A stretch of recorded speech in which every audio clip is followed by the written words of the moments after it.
Jesus, por muitas pessoas, é considerado um dos maiores revolucionários que já existiu. Em parte, eu concordo com as pessoas e concordo com o tema, concorda também, né? Porque um revolucionário, ele vem para mudar. Ele vem para fazer mudanças, para transformar.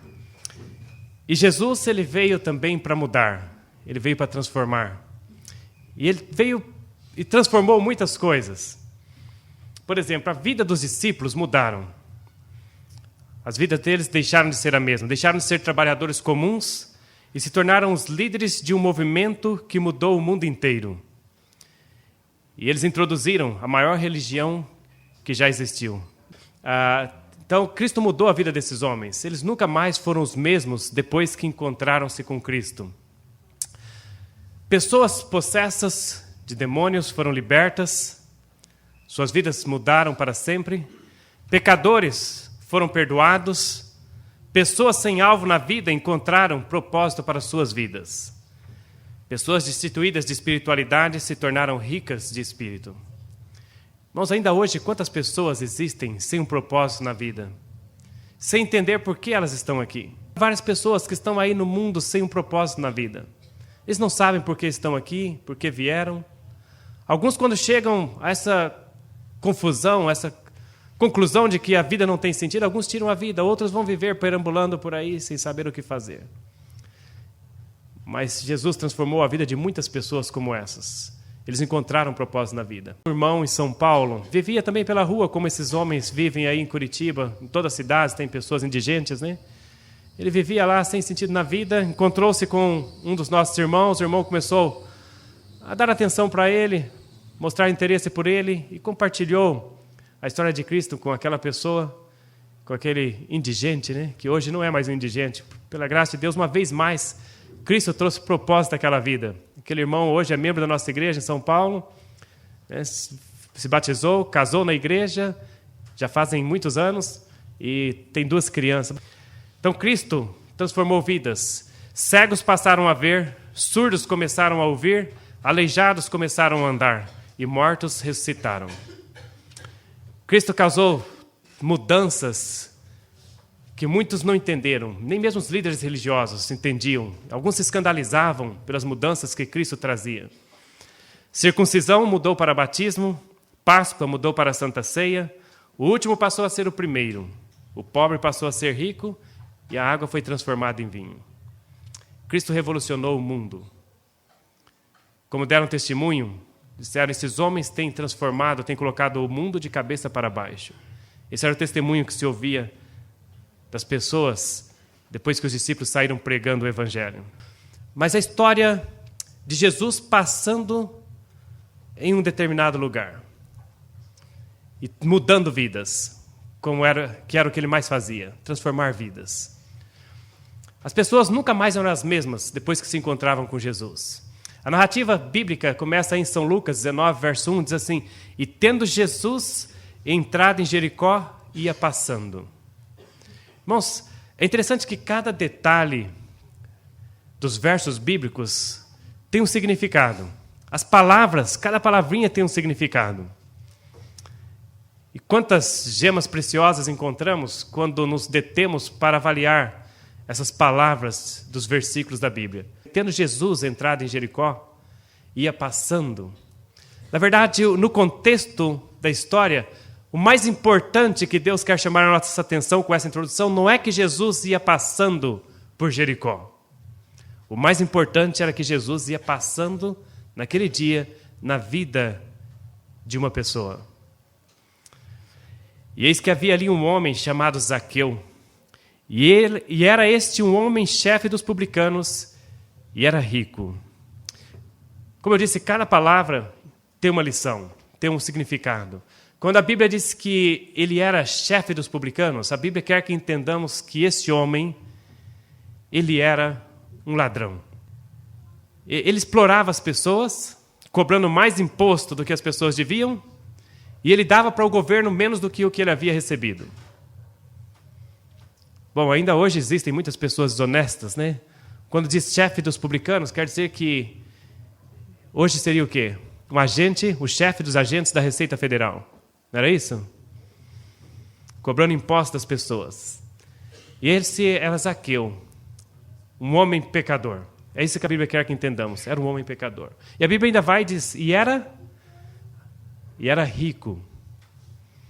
Isso é importante entendermos também o que Deus quer falar conosco. Esse homem ele era rico, mas vivia na miséria.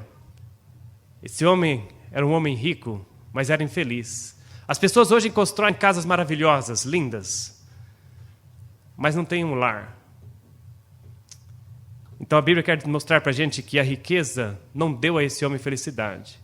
E às vezes a gente pensa, não, quando eu tiver muito dinheiro eu vou ficar tranquilo, né? Eu vou descansar. Puxa, a vida é engraçada, né? Quando a gente é jovem, com um dos irmãos estava comigo na sala, eu falei assim, olha, a vida é engraçada. A gente, quando tem 18, 20 anos de idade, a gente gostaria de viajar por todo o mundo, conhecer lugares diferentes, né? Nadar em rios bonitos, nos lagos que a gente vê nas fotos, na internet. A gente tem aquele desejo, aquela vontade de poder sair viajando por todo o mundo. Mas tem outras coisas que a gente precisa fazer, precisa estudar, começa a namorar, aí casa, tem que educar os filhos. Aí finalmente passam-se os anos, aí a gente alcança lá os 65, aposenta, às vezes aposenta até bem, tem dinheiro, e cadê energia para sair nadando aí, correndo pelo mundo aí? Não tem mais, não tem graça mais, né? Aí fala de viajar, eu vejo alguns irmãos de idade, né? Então, meu pai, meu sogro, tão bem, tranquilos, podiam sair passeando pelo mundo aí agora. Fala de viagem para eles, eles não querem saber de viajar mais, né? Essa é a vida aqui nesse mundo, ela passa. E quando a gente menos espera, se foi a energia, se foi a força, a vida passou. E o dinheiro não conseguiu dar para a gente aquilo que a gente pensava. Tem dinheiro agora, mas não tem energia, não tem saúde. Alguém disse assim, o homem gasta, como que diz lá? O homem gasta a sua saúde para ganhar dinheiro. E depois, gasta o dinheiro para recuperar a saúde. Temos que cuidar, né, com a ilusão da riqueza. A riqueza não traz felicidade. Alguém disse que ajuda, um pouquinho ajuda, né? Mas o segredo da felicidade não está na riqueza. Mas o pecado consumia a sua felicidade. A distância de Cristo não o deixava ser feliz. E ele procurava ver quem era Jesus, e não podia por causa da multidão, pois era de pequena estatura. Tinha duas coisas que atrapalhavam Zaqueu de ver a Jesus. Qual era a primeira? A multidão. A segunda? A sua estatura. Cada palavrinha, como eu disse, tem um significado, né? Essa multidão muitas vezes representa as pessoas que nos cercam, nossos amigos, vizinhos, às vezes coleguinhas da escola, colegas no trabalho.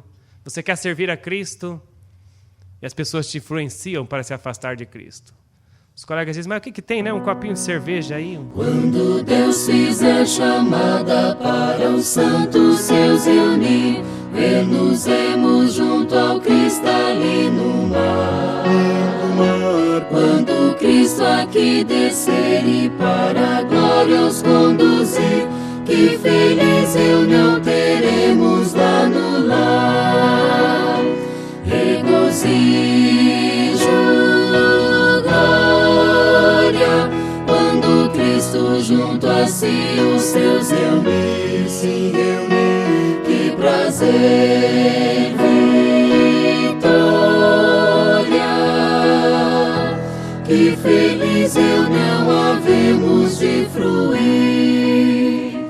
Quando o anjo do Senhor disser que tempo não há mais, que a feliz eternidade começar.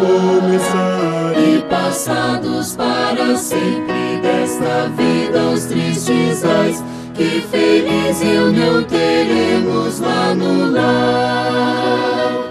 Regozijo, glória, quando Cristo junto a si os seus reunir, se reunir, que prazer, vitória, que feliz reunião havemos de fruir.